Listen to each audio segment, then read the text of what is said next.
সবাইকে দিনের দাওয়াত দেওয়া লাগবে গো। তুমি নিজে ইবাদত করবা, অন্যকে বলবা না এটা অনুচিত, তেমন তুমি অন্যকে বলবা নিজে আমল করবা না, এটা অনুচিত। আল্লাহ রাব্বুল আলামিন বলেন, ইয়া আইয়ুহাল্লাযীনা আমানু কু আনফুসাকুম ওয়াহলিকুম নারা।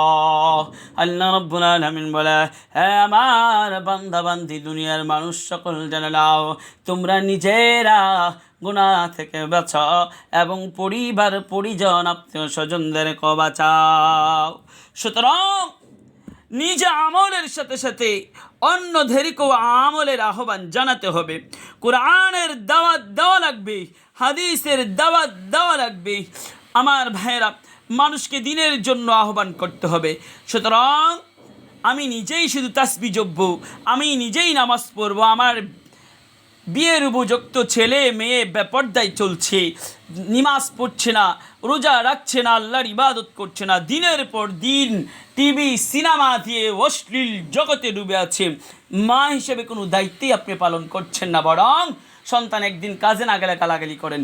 যেই এসে কাজ থেকে এসে আপনাকে 700 টাকা রোজ কাজ করে প্রতিদিন 600 টাকা আপনার হাতে দেয়, আপনি খুশি?